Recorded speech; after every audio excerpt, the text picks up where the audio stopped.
The predator cubs were not supposed to make that sound. Mara Ellison had been assigned to Xenobiology Station Vera 9 for exactly 11 days when she first heard it, a low, trembling whine threading through the thick titanium walls of the juvenile holding unit. She had been reviewing her field notes at the time, cataloging claw measurements and stress indicators for her quarterly report to the Galactic Integration Council.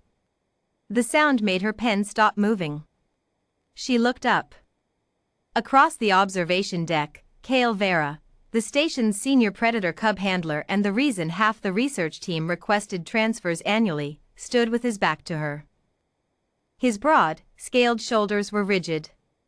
His tail, usually a lazy curl behind him, was pressed flat against his thigh. He had heard it too. And he was pretending he hadn't. What was that? Mara asked. Feeding time anomaly, Kale said, without turning around.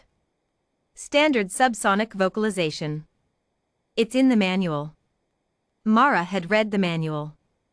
Twice. Cover to cover, including the appendices. There was no mention of that sound. She set down her pen. The Vera-class predators, named after the family line that had first negotiated their integration into the Galactic Council, were the apex species of their home system. 7 feet at the shoulder in adulthood, armored in bioluminescent keratin, with triple-hinged jaws capable of shearing through 3 inches of reinforced durasteel. The adults had signed the accords 30 years ago. The cubs were here as part of the Cultural Exchange Initiative, a program designed to expose juvenile predators to non-prey species early, theoretically reducing interspecies conflict by 2 generations. In practice, it meant that Mara spent her mornings cataloging the feeding habits of 6 creatures that could, technically, eat her if they felt sufficiently motivated. She wasn't afraid of them. That surprised people. It surprised Kale most of all. You stood inside the enclosure again, he said on day 12, appearing behind her with the particular silent footfall that she suspected was deliberate intimidation. Cub 7 is favoring her left foreleg, Mara said, not turning around. I needed a closer look. You needed a closer look, he repeated. His translator rendered the words flatly, but Mara had been studying the micro-expressions of Vera-class handlers long enough to read the stunned disbelief underneath. Cadet Ellison. Those animals weigh 400 kilograms. Cub 7 weighs 382, Mara corrected. She's been eating less since the 2nd week. You've noticed. You've been supplementing her nutrient paste when you think the monitoring system is in sleep mode. Silence. Mara turned around. Kale Vera was staring at her with his inner eyelids half closed, the Vera-class equivalent, she had read, of an expression humans would recognize as caught. The monitoring system, he said carefully, is never in sleep mode. I know, she said. That's how I know you've been doing it. The whine came again on day 14. This time Mara was already in the corridor outside the JHU when it started, not one cub, she realized, pressing her palm flat against the wall to feel the vibration. All 6 of them. A coordinated, rising frequency that hummed in her back teeth and made the station lights flicker. She overrode the manual lock, a thing she was technically not authorized to do, a fact she planned to address in her formal report approximately never, and stepped inside. The cubs were arranged in a circle.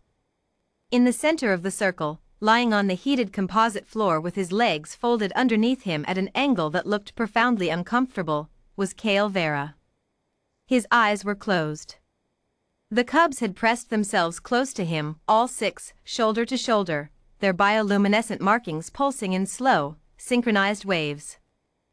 The whine was coming from the back of their throats, a sound Mara's human ears processed as grief-adjacent, as the sound a thing makes when it is trying to hold something together.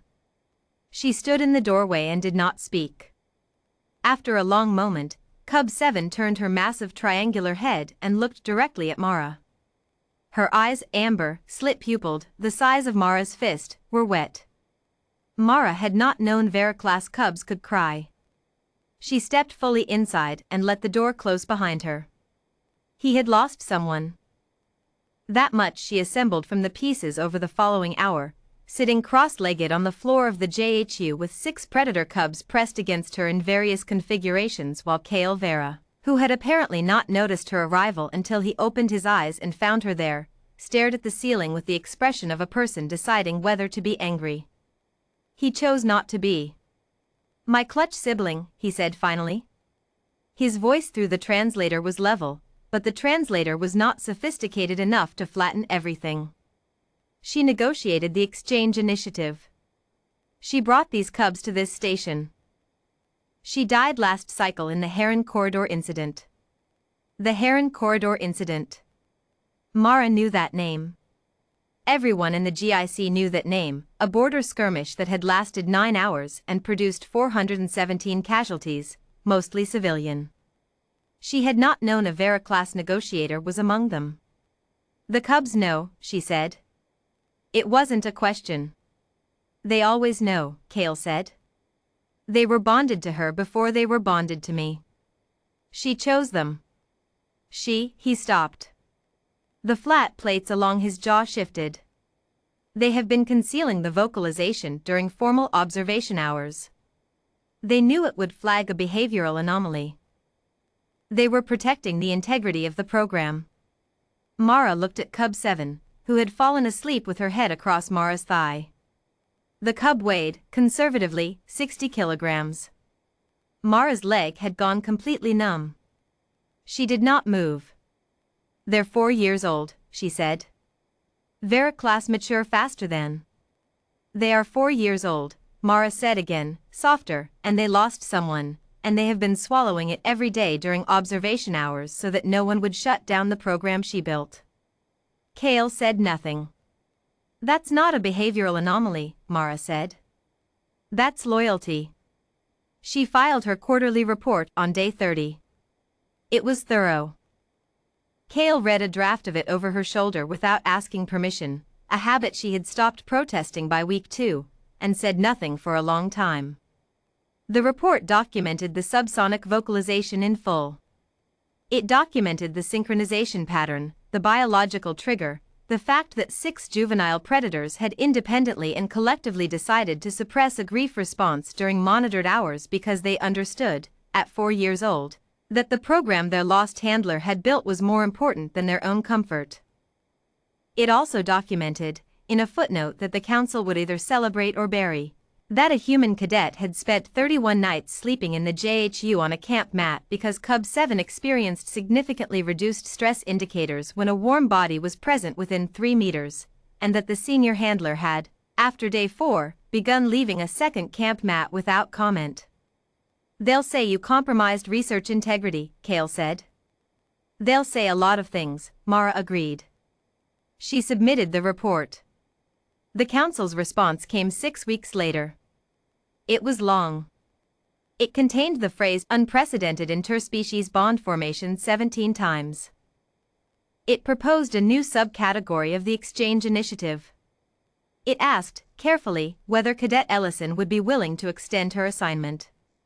Mara was already drafting her acceptance when she felt the familiar weight of Cub 7's headland on her shoulder from behind, an increasingly common occurrence that played havoc with Mara's posture and filled her with a warmth she had no scientific framework for.